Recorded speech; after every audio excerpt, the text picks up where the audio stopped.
Welcome to Butterfly Effect Lesson 3. We are now going to be dissecting the more further nuances or the more integral and intimate parts of RA, PA, and CA. Throughout this series, I've kind of made it a point to do these kind of like upgrade lessons in the first section so that before we get into some hardcore crazy level knowledge, we're really looking at the charts differently and really in a smart way. So we are now going to be talking about the way in which we can understand ourselves as traders and use RA, PA, and CA, reading them just in the order of the screen, not the order of the execution, reading them in RA, PA, CA, how we as traders can understand where we are weak and strong so we can focus on becoming the best versions of who we are as day traders. We can learn all these fancy terms and mark levels, but if we never really know what we're supposed to be doing in terms of length of trades, leverage, quantity, quality, all of these things, it's really kind of just goes by the wayside. Like you're just kind of wasting your energy becoming a subpar trader. You may be a hockey player who knows how to do the best slap shot in the world, but if you fall apart in game day every single time, what's the point of having the best slap shot if you can't skate, or if under the pressure you buckle every single time and your failure rate is 99.9%, regardless of how good your wrist shot or slap shot is, or regardless of how far you can throw a football, you take a snap from the hut, and I don't know, is that what they call it in football? The hut, you hut the ball. You take a snap, right? You snap the ball. Quarterback, hut, gets the ball. Goddamn guy trips on his feet every single time before he can even throw the ball. But when it's practice time, he can throw this thing from the one end zone to the next, right? So this is really important to understand going forward in day trading. So when we look at, I know there's going to be a lot of hot comments. There's going to be a lot of heated comments. People are going to smoke me out real fast on that hut comment. Let's not talk about it, okay? Let's just move past the hut. You're in the hut. And yeah, you're in the job of the hut, right? Like, let's move past that because I know I'm going to get smoked the hell out on that one. So I used to watch a lot of football, not so much anymore for the last, 10 plus years. I've been devoting my life to this. So let's move on and on. Never mention that again.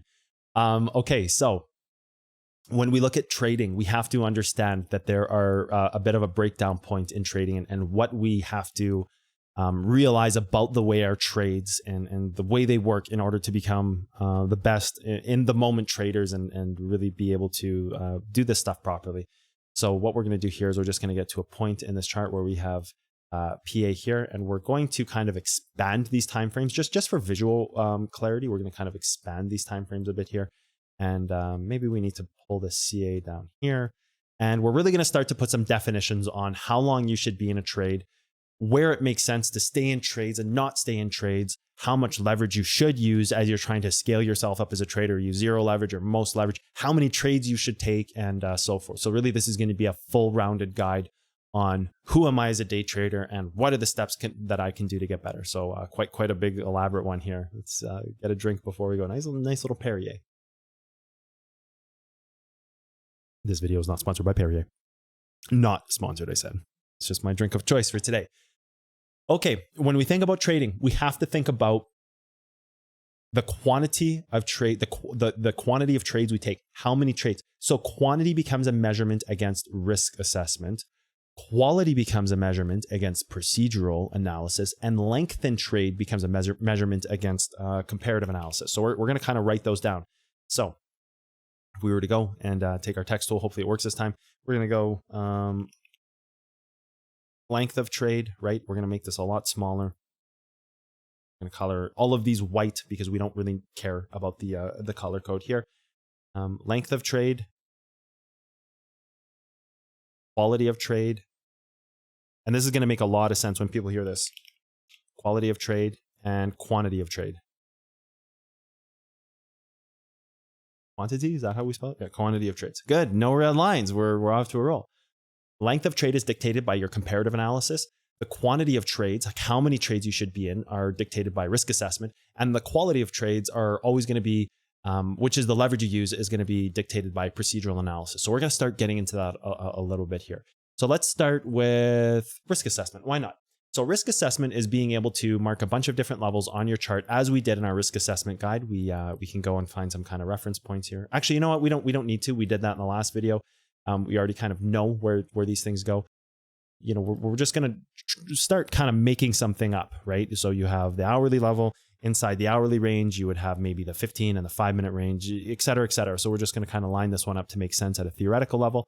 And then you would risk assess this and say, the better your risk assessment is, the more trades you should be in. So this is a direct measurement about how many scalp trades you should be in. So if you were really bad at comparative analysis, for example, you wouldn't want to take long trades. You would want to say, I want to take a high quantity of trades and I want to take short targets because I'm very good at risk assessment. And so when I'm ranking myself and thinking about how good is my risk assessment, this really tells a story of how much quantity you should be in on trades. And like, if by quantity, we mean, if I was terrible at RA, I would want to be in a low quantity of trades. So I'd want to maybe enter the odd trade here.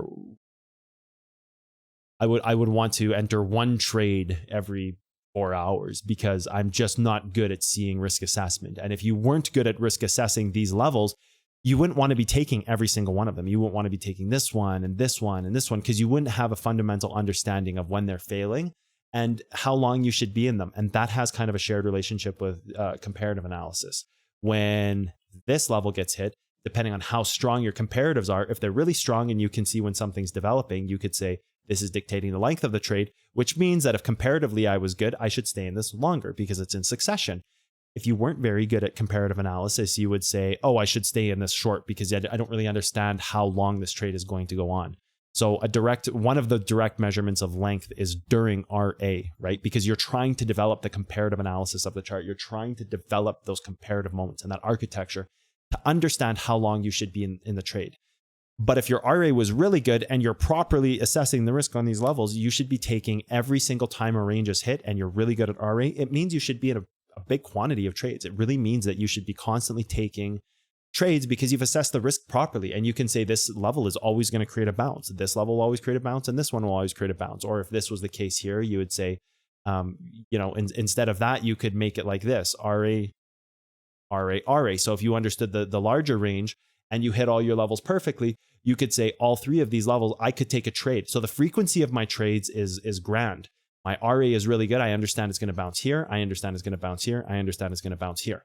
So this wouldn't dictate the length or the leverage that you'd want to use on trade, but it could dictate how many times you're taking trades. So somebody who's really good at RA makes for like the perfect scalper because they're allowed to get into lots of trades because they have a deeper understanding of where to assess the risk at every single drop of a level.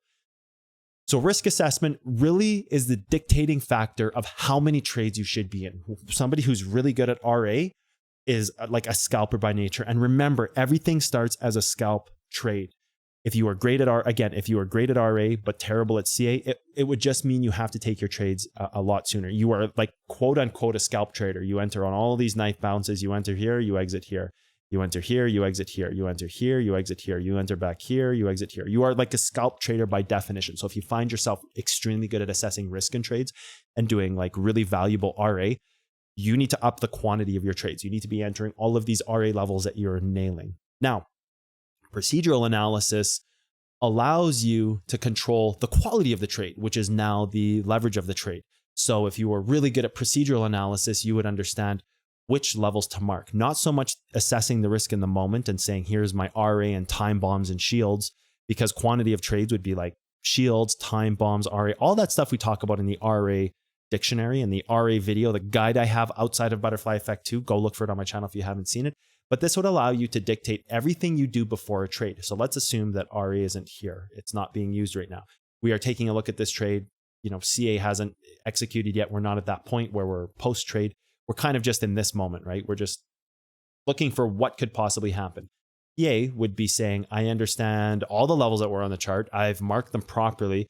We're not in a position yet to assess the risk, but I've marked all my levels pretty good. I've done everything execution-wise that I need to understand this. Before a trade, I need to understand the meta of the market, where it's going.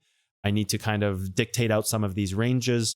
I would have to find where polarity is. Risk allows you to assess levels. PA allows you to assess polarity. So the larger events in the chart saying like, oh yeah, I understand. Well, actually, I think it's way back there. So you'd actually have to be way back from another range back there. So that's fine. You would just say, I understand that there's a level here that's holding up the chart, or there's a level, maybe if it was even lower, holding up the chart. And that's my polarity moment. That's meta-wise dictating the final part of this range. So that would be all procedural analysis. So if you can really identify where ranges exist and where polarity points exist and everything that you would do before a trade actually executes, you should up the quality of your trade, which means you should increase your leverage. Now, you might be terrible at RA and you might be lacking that quantity of trades, which is what we're going to talk about. We're going to kind of draw that example out too. But anyways, procedural analysis would dictate the leverage that you're using. Because if you are really strong procedurally and marking the correct levels, then you'd be able to scale up into a higher amount for leverage. So really this becomes a quantity and quality controller, right? So RA is the quantity of trades you need to enter. PA is the quality of trades. So a common one I see is people who are really bad here in RA, they end up getting into one trade every 3 days because they're marking the right levels and they are waiting for those perfect moments and they're nailing those perfect moments and they're using big leverage, waiting sometimes 3, 4, 5 days, even a week at a time for one trade because they are really great procedurally. They're really great at identifying ranges and levels and spots where you could break a move, everything you would do prior to the actual trade being executed in the moment. And those are the people who can really do high leverage trades, have a higher quality of trades, but just not quite get the quantity. So two opposite sides of the spectrum as to where this person who can develop time bombs, understand the theory of RA, shields, allow this to develop. And if this creates like a 5-minute time bomb and you've created your shield here in 4 minutes, you really are in this trade, or it would allow you to enter on that time bomb and say, okay, here's the hold level. It's been 4 minutes. We're now 5 minutes with the developed shield. You can now enter this bounce. So that's really your RA, right? Like you're developing shields, criteria, and starting to use in the moment decisions and that RA to allow yourself to get into more and more and more trades. So you could be really bad at PA, but great at RA. That would dictate you as a scalp trader, taking a ton of quantity of trades. You could be a high leverage trader who's good at PA, but bad at RA and doesn't get into the big quantity of trades. So these are direct measurable tools of how much leverage you should use, the quality of trade, and how often you should be trading. Okay. So that's PA and RA. That's how you have a direct measurement of where you need to be in trading. So it really in the 3-lane system that we use, each lane represents a different strength and skill set that we have as traders. Now you move into comparative analysis. And this is an interesting one because we say length of trade, and I have a kind of a different way of talking about length of trade. You would think of length of trade like this. 12 hours is longer than 4, therefore length equals longer. That's not the way it works. Length is measurable like this. If you had, let's separate these a bit so we have that clarity. Length of trade is measured as the top and bottom as the perfect amount of time. So if you were to hit this here and then go to, I don't know, we're just going to mark whatever's on our screen here, up here, this hourly level. If you were to hit this here and then go straight for this level, the moment that you hit this until you get to this would be the longest amount of time it would take would be from this moment to this moment. And if you held and it kept going down, it means that maybe you missed your target.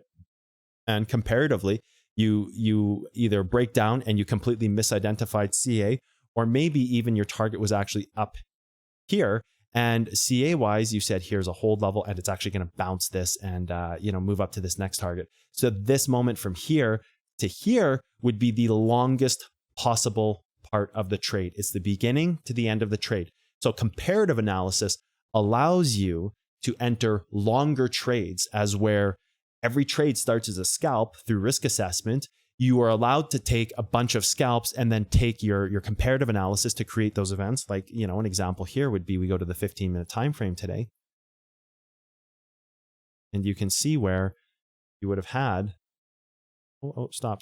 Comparatively, using our friend comparative analysis, which we have to drag back in here. Once that RA is in the moment and you have developed your shields and everything that RA would dictate, right? Like your shields in the trade, like this 15-minute would be the shield. Comparatively, that 15-minute exists. So this is the moment right here where you shift from one to another. RA, you've hit your level twice. You've put your time bombs on it. You have now developed a shield on the trade. Your RA is now done. You are completed the cycle of RA and now into comparative analysis by comparing the events of the chart and saying, okay, I understand comparative analysis in a deep way. I know that we're developing a 15-minute hold level here. So this becomes the perfect spot to re-enter on our comparative analysis scale and tells us that as we develop this move, we should be in a longer trade to our target. So then you have your 15-minute hold level. It executes perfectly and you move up, and this 15-minute level would now move here. And we should probably color code this correctly because people are going to be really confused if they just kind of come in halfway through the video. And then this allows us to understand that we've developed a shield in the move, and comparatively, we have some other target up here, right? So we have some other target up here, which comparative analysis would then, oh, come on. We have some other, okay, dude, what is happening here? We just have some other target up here. And then CA would say that, hey, we understand that there's comparative analysis being developed on the chart. This is where we have a direct measurement of how strong our CA is, understanding which events target which events on the top. So we are saying comparative analysis wise, we understand how long we're supposed to be in this trade. And then we take over and put PA back into here and say, this is the quality of the trade. And comparative allows us to scale the length. So even if you were to enter the logical queue of PA going here, CA controls the length of how long we should be in a trade. So you can simply just go to the next time frame, and that would be the longest point of the trade, would be the entry here, right? At the very bottom to there. So this is what I mean when I say length of a trade. You have, go get our friend RA again, where he went. Oh no, he's gone. He did like PA did last time and just got the hell out of here. No, he's gone. Oh no, that's okay. It's not an oh no situation. We can simply fix this. So now we really have the three different definitions of what happens when you're thinking about RA, CA, and PA, and length of trade. So you have quantity of trades, right? Quantity of trades, how often you should be entering trades and how many trades you should take. Let's go RA. We're going to put this one back to blue, cement in the feet, right? Kind of thing. We'll do a dark blue. That way he's got cement. He changed color because of the cement, right? We're going to put cement in his shoes. He can't walk away. So we've got the quantity of trades. How many trades should we take? The quality of trades, how much leverage we should take, and the length we should be in those trades. So we have now a direct measurable tool to say, what's the leverage? How often should I trade? And how long should I stay in these trades? Going right back to the 3-lane system of PA, RA, and CA, kind of completing a full cycle circle, kind of completing a full circle of understanding where not only do we have 3 lanes of trading and what our responsibilities are. For PA, we have a certain queue of responsibilities, everything that happens before the trade.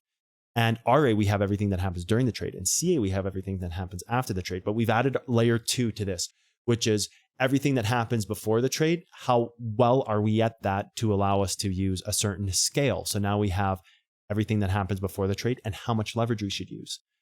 RA, everything that develops a trade and how you assess the risk and how often we should trade.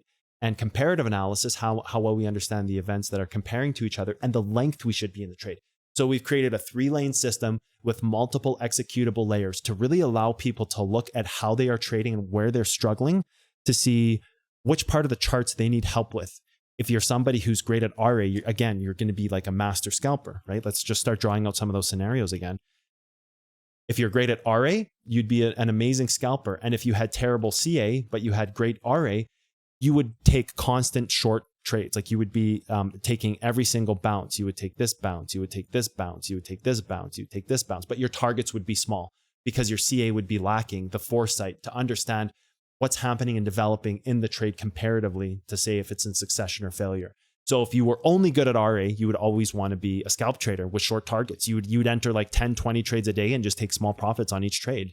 If you were good at RA and CA, you would be able to say, okay, I understand that I have to have a big quantity of trades. I'm still using low leverage, but I can enter this level, I can enter this level, and I can enter the rebounds here, and this rebounds will allow me to stay in the trade. So this is the kind of trader who may not enter 20 trades a day because they're not taking every single knife catch, but they are taking a bulk of these knife catches, maybe this one, and we'll take out that one, and this one right here where we hit this 15-minute level. I believe that's where it was. This trader would say, I enter a couple scalp trades and 1 swing trade a day on low leverage. The trader who is good at just PA would say, okay, I can't do a high quantity of trades, but what I can do is I can use massive leverage and wait for these levels 1 week at a time. So I can't quite take all of the scalp trades, but what I can do is I can use a high leverage and wait for levels. So if you're somebody who finds yourself, you're trading once or twice a week, but with a high amount of accuracy, it means you're really strong in PA, but we can risk assessment and possible comparative analysis too. So you would have to kind of go and then say, okay, I can execute the 100x trade because I picked the one level it's going to bounce to. Do I understand comparative analysis enough to stay longer in that 100x trade? So am I taking 100x trades that have massive profits? Or am I only ever taking 100x trades and I kind of feel nervous when I get in the trades? And I always take like 1 or 2%. Like I got in on this trade and I kind of exited like right here because I got spooked. So your 100x would be high, your PA would be high, but your CA would be lacking for you to have that length in the trade.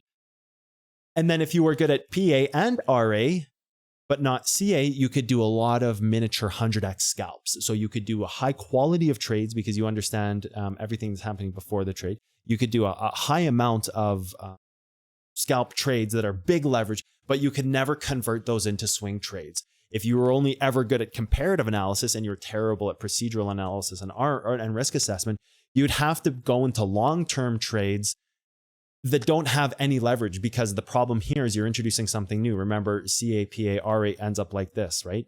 We're about to do the cotton ear chant again. PA, PA, PA, RA, RA, RA, CA, CA, CA, PA, PA, PA. So now we're scooping back down here in this moment for PA. So you'd be like this, PA, PA, PA. You're not very good at that. So you can't do anything here. RA, RA, RA, you're not very good at that. CA, CA, CA. Oh, I can enter here. But the problem is, this is what happens. Once the trade is executed, this goes away and this steps in here to understand where your next RA is right here, because you're assessing RA. So now you're just saying you don't understand the top side of the chart. So what you can't use a big leverage. You can just get into long-term spot positions after bounces, right? So there's a really cool and interesting way that this all works in a 3-lane system. And when you start compounding those layers of knowledge and that kind of like creating a system and compounding this 3-lane system with multiple layers really starts to unlock and enable people to get a direct path forward to start tackling problems. You tackle the problem, you get the solution. So if you can understand where you're weak, and by saying PA controls this, CA controls this, RA controls this, you can now take a look in the mirror and have a foresight to your trading journal or your trading life and say, this is where I'm weak. I can't enter a bunch of trades, so I must be weak in RA. Oh, okay, I need to go study RA and realize that those are where I should scalp trade. Also, alternatively, you use these things to show where you are weak. So if you know that your only strength is CA, it means you have to specifically avoid taking high leverage and specifically avoid taking risk assessment. So we don't just look at it at what we can do. We also put what can't we do, which is the same thing, just the context of putting barriers instead of opening doors. What can we do is like opening a door. What can't we do is putting like a blockade on that, putting a barrier, saying, I know that my RA is weak, so I cannot take scalps. If your RA is good, you don't have that objection in your mind where you're saying, oh, my RA is good. You have an understanding that you should be doing lots of scalp trades. So it's a very different mindset saying, yeah, my RA is good. I should be entering lots of scalps today. That is the acceptance of saying, oh, I should be looking to enter tons of trades today. When you know you're bad at RA, you can say, and you can put that roadblock there saying, I can't take a bunch of scalp trades, so I need to just pick my one smart position. And then you can decide whether it's a knife catch or after the move is developed, depending on how good you are PA, how good you are CA. So not only can it open doors in terms of what should I do, it can also close doors and say, this is specifically a roadblock that I need to stay away from. This is what I shouldn't do. So thank you for being here and listening to this PA, RA, CA discussion. Like the video, subscribe to the channel if you haven't done that. And this is a huge deep dive and another great founding piece to Butterfly Effect 2, where we can start to realign ourselves as traders and just unlock deeper parts of our mind and understand the charts in a much more advanced, deeper way. So on the next episode, we're going to be talking about more ways to upgrade your trading. And yeah, until then, see you on the next video.